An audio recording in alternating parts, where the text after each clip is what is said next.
안녕하십니까? 생활 속의 한자를 풀어보고 합해서 그 의미를 알아보는 시기의 오만가지 서범식입니다.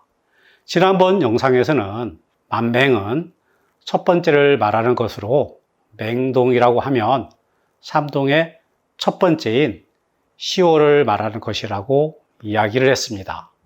오늘의 주제는 물론입니다. 물론이라는 말은 당연하다라는 의미를 가지고 있는 말입니다. 그럼 우리말일까요? 아니면 한자어일까요? 물론 한자어이니까 제가 다루는 것이겠죠. 그럼 한자로는 어떻게 쓸까요? 물론은 한자로는 말물자에 논할 논자를 쓰고 있습니다. 한자 뜻으로만 이야기를 하면 당연한 것이니 논쟁할 필요조차 없다라는 이야기가 되는 것입니다. 그럼 한 글자씩 풀어보도록 하겠습니다. 말물자는 달리는 말이 아니고 무엇인가를 하지 말라라는 말다와 무엇이 아니다 라는 뜻을 가진 글자입니다. 갑불문에 나오는 말물자를 보면 칼도자 주위로 점이 찍혀 있는 모습이 그려져 있습니다. 이것은 칼로 무언가를 내리치는 모습을 그린 것입니다. 이렇게 칼을 내리치는 모습에서 무엇을 하지 말아라 와 같이 행동을 금지하는 뜻을 가지고 있습니다. 칼을 내리쳐서 파편이 주변으로 튀거나 칼이 부러지는 모습을 그린 것으로 나무라는 모습을 그린 것입니다. 논어에 비일의 물언이라는 말이 있습니다.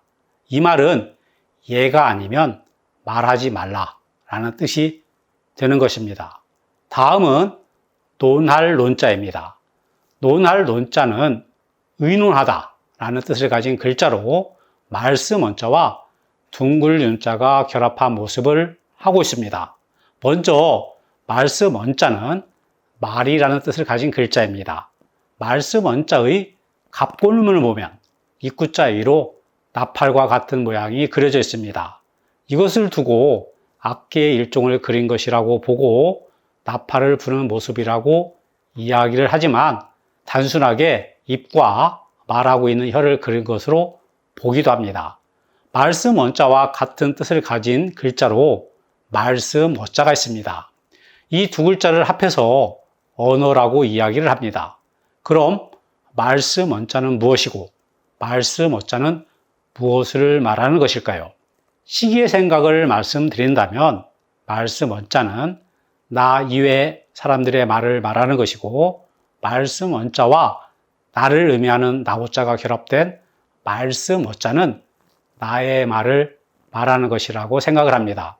그래서 의사소통이라고 한다면 다른 사람들의 말을 듣고 나의 말을 말하는 것, 그것이 바로 언어인 것입니다. 불언, 불어, 이 말은 상대방도 나도 말을 하지 않음이라는 뜻이라고 할 수가 있겠습니다. 다음으로 둥글 윤자는 종이가 없거나 귀했던 시절에 죽간을 둥글게 말아놓은 모습을 그린 것으로 둥글다라는 뜻을 가지고 있습니다. 이렇게 둥글다라는 뜻을 가진 둥글 윤자에 말씀 원자가 결합한 논할 논자는 책을 펴놓고 말을 서로 주고받는다라는 의미에서 논하다라는 뜻을 가지게 된 것입니다. 그러니까 논할 논자는 어떠한 사안에 대해서 서로의 의견을 주고받는 과정을 뜻하는 것입니다. 또 물론과 비슷한 말로는 막론이라는 말도 있습니다. 이 말은 주로 이것저것 가리고 따져 말하지 아니하고의 뜻을 나타냅니다. 옳고 그린 것을 따지지 마라. 막론 시비, 이렇게 사용을 할 수가 있습니다. 오늘 함께 알아본 글자들을 정리하도록 하겠습니다. 칼을 내리쳐 부러뜨리지 마라 라는 의미의 말물자가 있습니다. 그리고 다른 사람의 말, 말씀 어자가 있고 나의 말, 말씀 어자가 있습니다. 그래서 의사소통을 하는 언어가 됩니다. 그리고 말씀 원자와 죽간을 그린 둥글 윤자가 합해지니 논할 논자가 됩니다.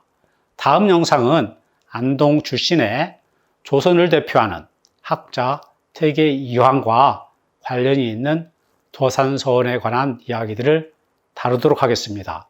다음 영상에서 뵙겠습니다. 감사합니다.